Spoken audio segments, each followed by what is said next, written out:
우리의 행위대로 부르신 것이 아니다. 우리가 의로워서 부르신 것도 아니다. 우리의 혈통이 고귀해서 부르신 것도 아니다 라는 겁니다. 이 당시의 사람들은 혈통적 고귀함을 가지고 있었죠. 그런 믿음이 있었습니다. 우리도 양반의 자손은 양반으로, 소위 말해서 금수저, 은수저, 흙수저 이런 것들이 나눠져 있던 시대입니다. 당연히 귀족의 자녀는 귀족의 대우를 받고 귀족처럼 사는 것으로 그런 생각을 가지고 있었죠. 근데 성서는 철저하게 이것을 부정해요.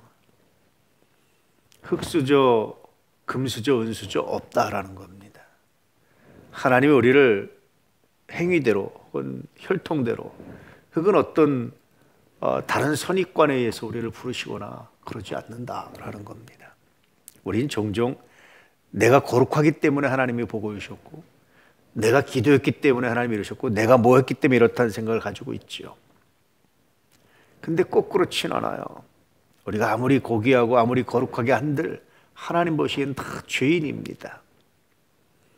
우리의 기도에 하나님이 응답하셨기 때문에 이루어지는 거지, 내가 무엇을 했기 때문에 이루어지는 것은 아닙니다. 철저하게 이 모든 것이 하나님의 은혜다라는 거예요.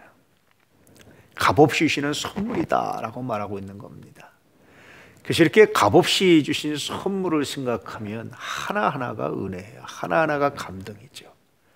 먹고 살 수 있는 것도, 예배 드릴 수 있는 것도, 이 새벽에 일어나게 하신 것도, 그것도 감동입니다. 그것도 은혜고, 그것도 하나님 주신 정말 놀라운 선물이고, 생각해보면 그래요. 그렇게 은혜 정신을 가지고 있으면 나도 모르게 찬양이 나오고, 나도 모르게 좀 더 거룩하고 싶은 그런 마음이 생기고, 나도 모르게 좀 더 하나님을 예배드리고 섬기고 순종하고 싶은 열망이 생기죠. 이런 것들이 두려움이 아니라 은혜에 대한 감동 때문이에요. 사실은 우리가 구원도 은혜에 의해서 믿음을 통해서, 믿음이라는 방법을 통해서 구원받는다라고 말씀하시는 것도 마찬가지예요. 그 은혜가 먼저예요. 그래서 신앙이 성장하려면 가장 먼저 깨달아야 되는 것이 은혜 정신입니다. 내가 거저받은 사랑, 거저받은 복, 거저받은 이 부르심의 은혜, 이것을 깨닫고 나면, 이것을 진정으로 깨닫고 나면 그 다음부터는 달라지는 것이 있어요.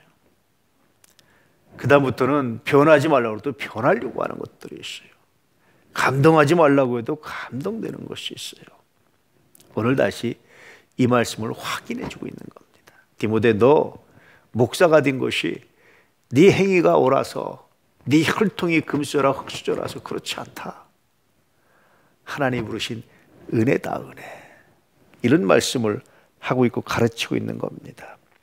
그 은혜가 어떻게 나타나느냐? 오직 자기의 뜻과 영원 전부터 그리스도 예수 안에서 우리에게 주신 은혜대로, 하나님의 뜻과 그리스도 예수 안에서 그 은혜대로 우리에게 나타나고 우리를 부르셨다.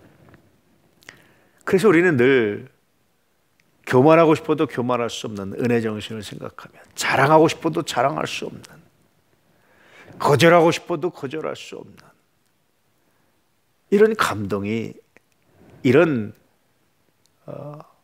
믿음의 역사가 우리에게 있을 수밖에 없다라고 말씀해 주고 있는 거죠. 오늘은 이런 은혜 정신을 묵상하며 이 은혜 정신으로 살아가는 귀한 복, 귀한 날이 되시기를 주의 이름으로 축복합니다. 은혜입니다. 은혜 아니면 살아갈 수가 없네 라는 노래처럼 은혜입니다. 이 은혜가 내게 헛되지 않아서 내가 더 수고했습니다라고 고백했던 바울처럼 이 은혜가 헛되지 않아서 더 수고하는, 내가 수고했기 때문에 하나님 은혜를 주신 것이 아니라 은혜가 헛되지 않아서 내가 수고했습니다. 이 고백은, 이 다른 고백은 정말 놀라운 겁니다. 다시 말씀하고 있는 거예요. 네가 열심히 했기 때문에 은혜를 준 것이 아니고 하나님은 은혜 주었기 때문에 그것이 헛되지 않아서 열심히 할 수 있었다. 이 고백이, 이 감동이 평생 여러분의 속에 흘러넘치는 놀라운 역사가 있기를 축복합니다. 오늘도 이 감동으로 살아가시고, 이 감동으로 사랑하시고, 이 감동으로 축복하시고, 이 감동으로 능히 감사하시고, 이 감동으로 기뻐하며 그리스도와 동행하는 거룩하고 놀라운 날 되시기를 축복합니다. 할렐루야.